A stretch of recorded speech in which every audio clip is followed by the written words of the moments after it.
And then he found fame as the Lost Voice guy, becoming the first comedian to win Britain's Got Talent back in 2018. But now Lee Ridley is ready to change one fundamental aspect of his stand-up routine, his voice. Well, as he launches a search for the perfect Geordie accent to replace the current voice on his speech synthesizer, Lee is joining us now. And it's lovely to see you, Lee. Thanks for joining us again. So you are on the search for a new voice, so we won't be able to call you the Lost Voice guy anymore. I think I will still be able to get away with calling myself the Lost Voice guy. After all, although I might be changing my accent to sound more like myself, it still isn't my own voice. And let's face it, the found voice guy just doesn't have the same ring to it. That's true. Well, you're originally from County Durham, so you would like to have a Geordie accent. So who's the ideal person you're looking for? Yes, that's right. My family are from Consett in County Durham, so I'd like to sound as close as I can to that.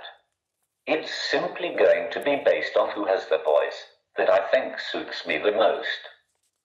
Picking your own voice is quite a unique position to be in, so it's going to be a really hard decision to make. And does that mean that the chosen speaker will have to record classic Geordie phrases? Are you going to ask someone to go "Why, man" for you? It's a bit more complicated than that, but that's the general idea. The person will have to say various words and phrases so that Soppy, who are the company which are making the voice, can capture all the sounds needed to create my new accent.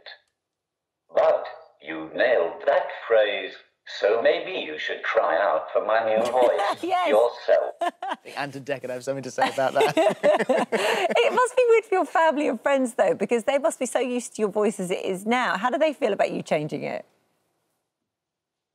My girlfriend, Brooke, has already insisted on helping me choose the voice, so I think she might have a thing for Geordie accents.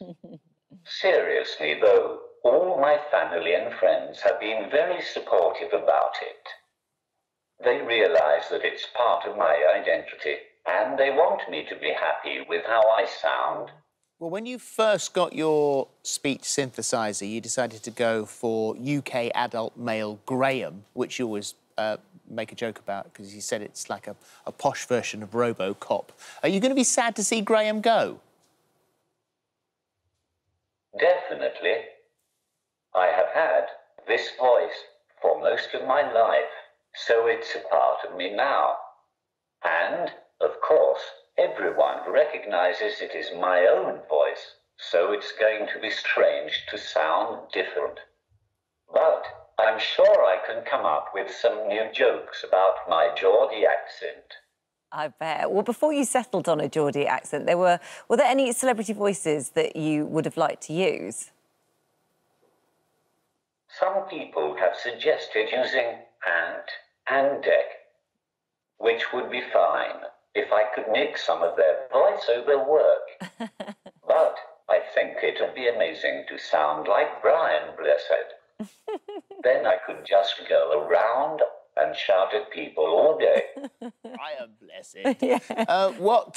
What will the process be like once you select someone? How much time will they need to spend recording their own voice? The recording process will take about 6 hours, and then the geeks at Soppy will go away and work their magic. And hopefully I'll end up with a nice Geordie accent. That is fascinating. So what's the first thing you're going to do when you get your new voice? You're going to think that I'm being soppy, but I'd like to tell my mum and dad how much I love them in my own accent. Oh, no, that's not soppy. So it's going to be weird for them. Yeah. You've experienced tremendous success since winning Britain's Got Talent in 2018. Are you looking forward to getting back on tour next year? Absolutely. I'm writing my tour show for next year at the moment. I missed being able to perform so much.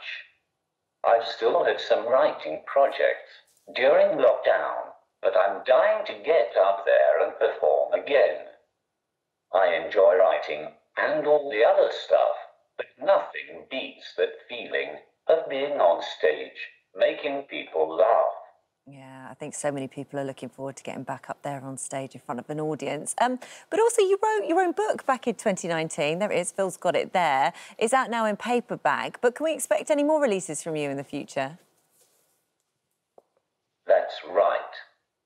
My book is called I'm Only in It for the Parking, and it's basically me answering all the stupid questions that I get asked about my disability.